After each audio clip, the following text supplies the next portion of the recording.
Tony on the program because throughout the year or so, the past year, I've had a couple different segments. I did a quick down and dirty how to costume or prop yourself up after Halloween. You know, the day after Halloween, there's a bunch of like funky little toys, how to go out and play and just sort of mess around a bit.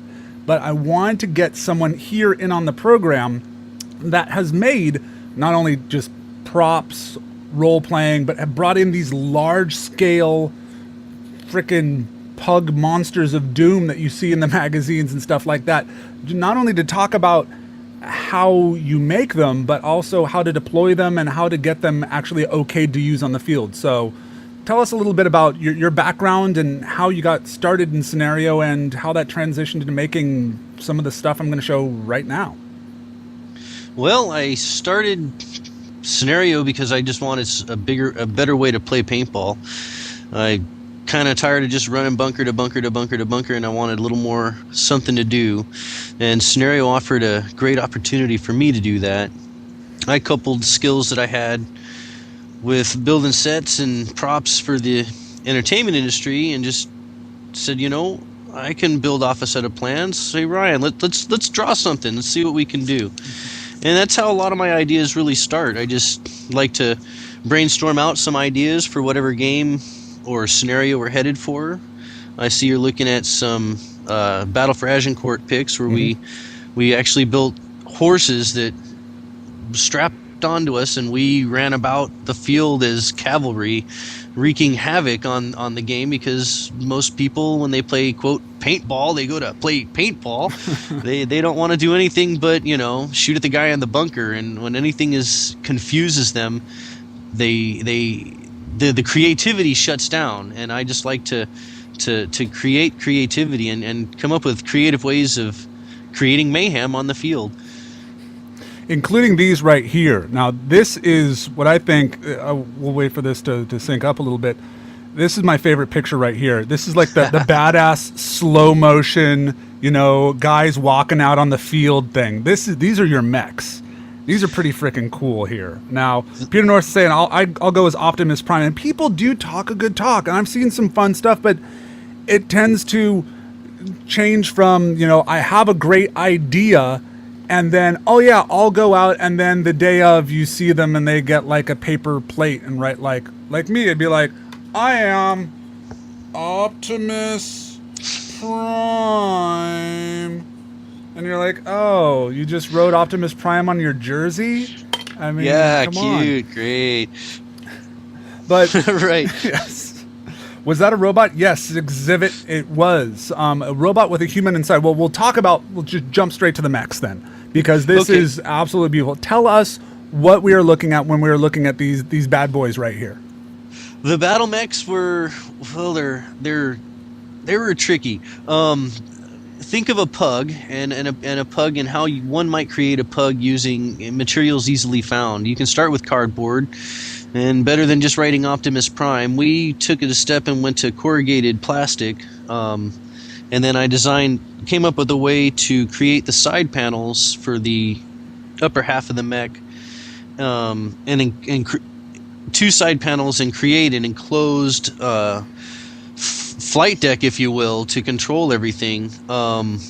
It was rather tricky, but once we got the design down, and I hear you what you're saying about design and implementation. It's really hard to go from the design phase and then implementing your design when you don't think creatively about how to use your tools and or supplies that are available. The battle mechs are put together with things that you can find everywhere. There's sign shops everywhere, and sign shops use corrugated plastic.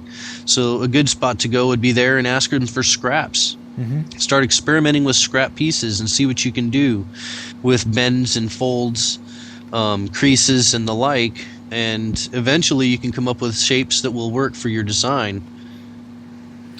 Now, this is pretty much like what people would...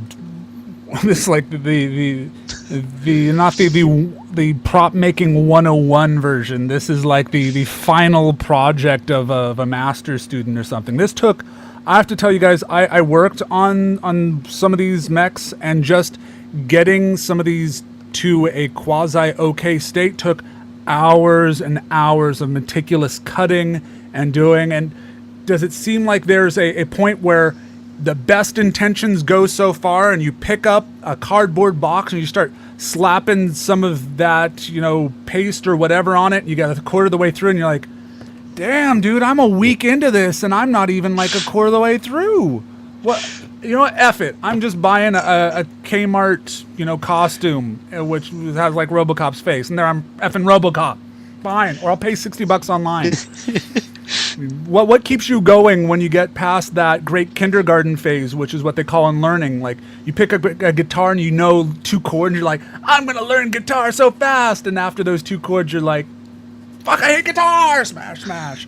What keeps you going? Well, it's the desire to actually have and implement my design on the field. I mean, once you get it, you go through the heartache, the late nights. We spent countless late nights building those darn things. And we did have to pare a lot of things down. We had to go, you know what? We can't implement all of this. We have to cut this back and really simplify what it is we want to do here. And the goal was to get them on the field and present them in a way that looked good and enhanced the game. So for me, that's the real drive, is to enhance the game in whatever way possible, whether that's role-playing or building props. I enjoy building props. I have a lot of fun doing it, designing things, and then seeing what I can do to create it. And with the mechs, I had to keep things super lightweight because I'm standing on, if you noticed, I'm not necessarily as tall as an average person. I'm standing on a pair of stilts, which again was a little bit overkill. In more recent designs, the legs are short, so I can just run around with my normal legs. It's much easier. Yeah, people were saying it looks sort of like the Ed 209 from RoboCop. Ah, hey, that's good. It's not necessarily designed based on it, but it is a reverse knee walker. Other people have thought that, from Star Wars, the ATSTs were very similar in shape as well, and that's just the reverse leg that I tried to implement on that. There's a pair of air cannons to launch missiles and/or rockets at opposing artillery or other vehicles, as well as a pair of paint guns, one mounted on either side. What really got out of hand with those darn things was wiring, trying to create electrical systems to feed everything and then keep track of the spaghetti of wires that was actually running through and keeping everything in line and working.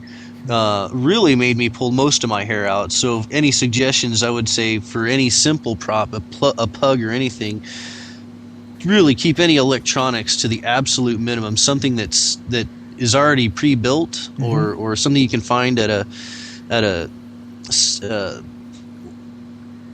what's the term I'm looking for? A surplus shop.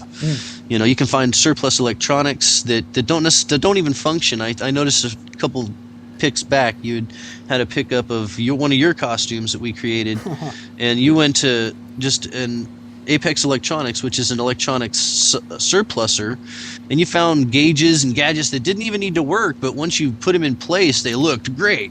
So it doesn't matter if they're working or not when it's night game and you're dripping with glowing goo and launching water bombs at folks. I mean, you don't always have to have the most beautiful costume and/or concept, but just have a complete concept. It's true, because it doesn't take much. I mean, some of the people on the boards were already saying, dude, I would piss myself if I turned around the corner and I saw that. No, it actually works, yeah. On both sides. Dude, you don't know how many people did pee themselves. Because you had 2 law rockets, one on either side, 2 full auto markers mounted underneath them, and you're sitting here with this backpack, and in front of you, there's this little display, and you're just boom, boom, boom, boom. It's not like a case of paint up over my head that's being fed to each marker automatically as they fire. Yeah, that's so freaking cool.